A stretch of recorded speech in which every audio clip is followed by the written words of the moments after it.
So, it is pretty much official that Nevada, especially Clark County, is a corporate fascist government.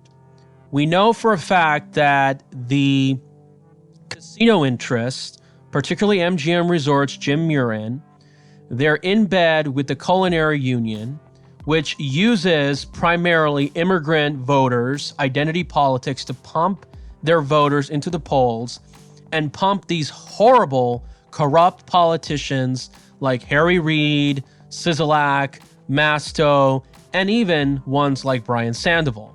And again, that's the main problem with Sisolak, is that he's no much difference than Brian Sandoval. They're on the same team, practically. And the sad reality is that many people don't really understand truly what's going on. They think that every 2 to 4 years, there's somehow an opportunity to change people who's in office. But in reality, both parties are really working for this establishment. Now, yeah, there are some exemptions on both sides. And yes, you can argue that there are Republicans who are perhaps true patriots. And that is especially the case in the federal level, too. We know the Wall Street cabal and the military-industrial complex has control heavily on both parties, with campaign contributions and all that. And this is why the state of Nevada is so dirty, because I believe Wall Street has an incredible amount of power and influence in the Nevada legislature and many of the politicians that run in the state. And if you really think that these elections are true, think again.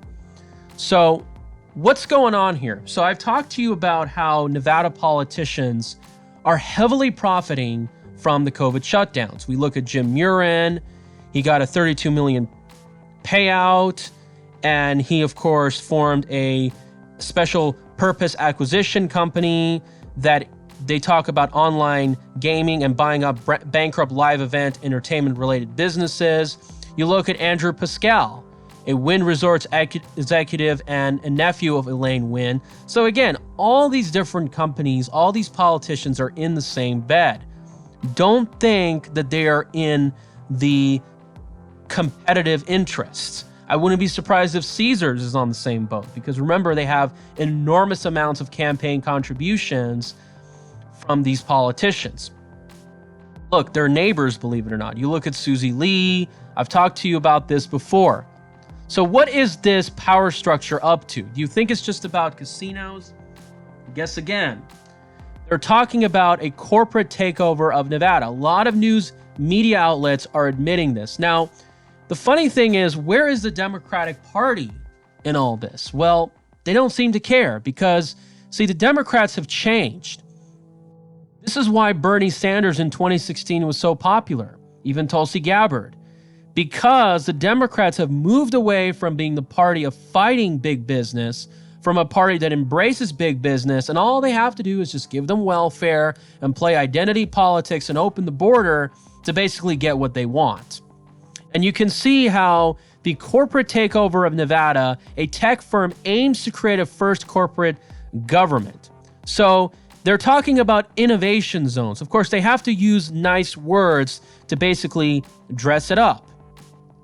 And he delivered this in the State of the State address in January 19th. And now one company is ready to push forward. He named Blockchains, a company that committed to develop a smart city in an area east of Reno after the legislation has passed. Now, here's the problem with this. Now, I've talked to you about this many times, how I want to build master planned communities and neighborhoods, which, by the way, Sisolak laughed at it, but of course they're going to do it. And the problem with my plans is that people won't be able to distinguish against these smart cities. Now, I want to make this very, very clear. I'm not interested in getting what I want done through special interests. But you can see that the CEO is putting out a plan to build a smart city where people not only purchase goods with the digital currency, but log their entire online footprint with their corporate government. So this is basically the corporation runs the government. Now, you can basically argue that has been the case with Nevada for at least 20 years. I mean, you could argue that's one of the problems with capitalism, is that when corporations get so large and powerful, they basically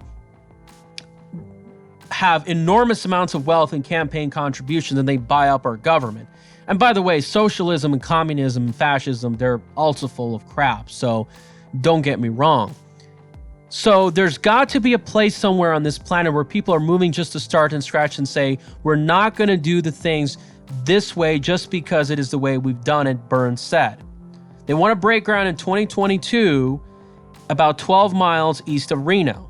15,000 homes, and you've got 33 million commercial industrial space. So I've talked to you about this before. I mean, Nevada has kind of become like a dumping ground for California's problems. And of course, I'm pretty evident to see that a lot of these people who move into these neighborhoods, they're going to vote for politicians like Sisolak. I mean, why do you think they're doing this? They basically want to change the voting outcomes of future elections to the point where they probably no longer have to rely on rigging. So it's allowing big tech to supersede the laws voted in by we the people is on dystopian. So you can see that these zones will initially operate within the oversight of their location counties, but will eventually take over county duties and become independent governmental bodies.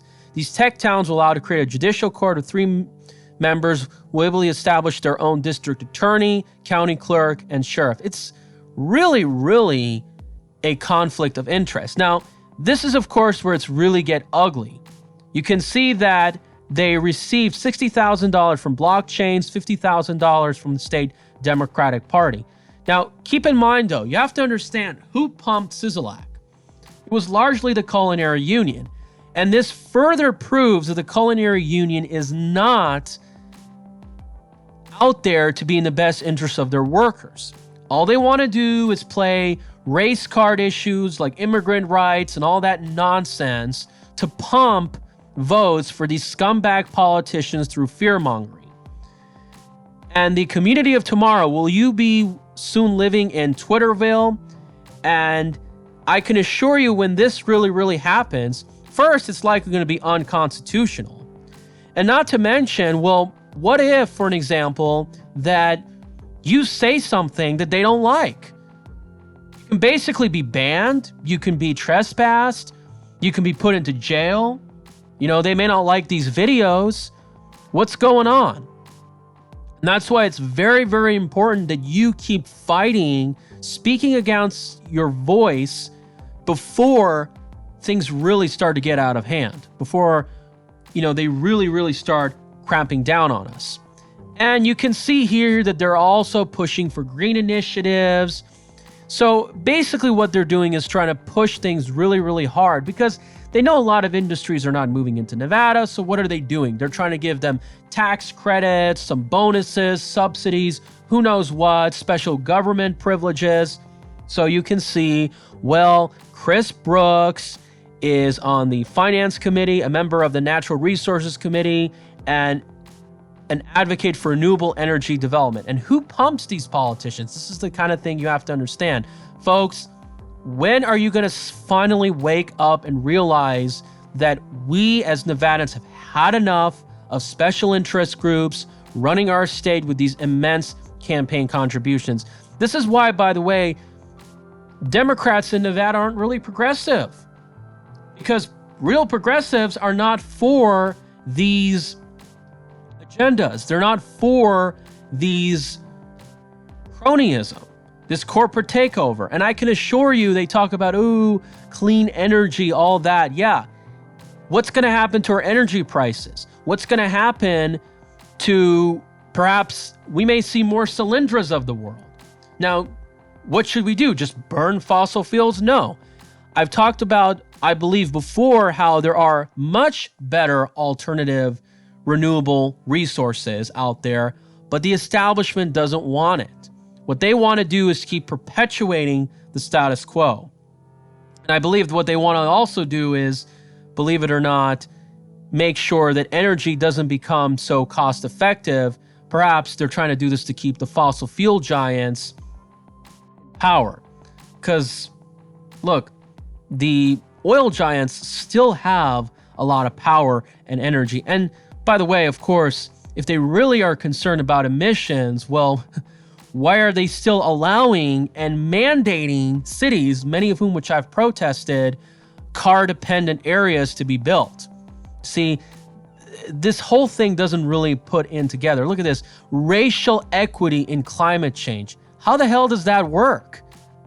What is that supposed to mean? Look at this.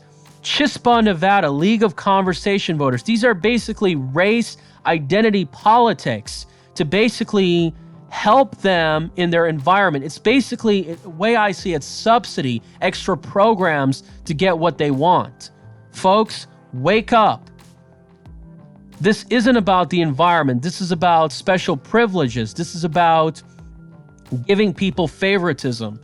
And if you don't really understand what's going on, if you don't step up, if you don't fight and share for videos like this, then, well, you can perhaps kiss your state goodbye. But then again, we also have a lot of hope. I think people are also being very, very angry.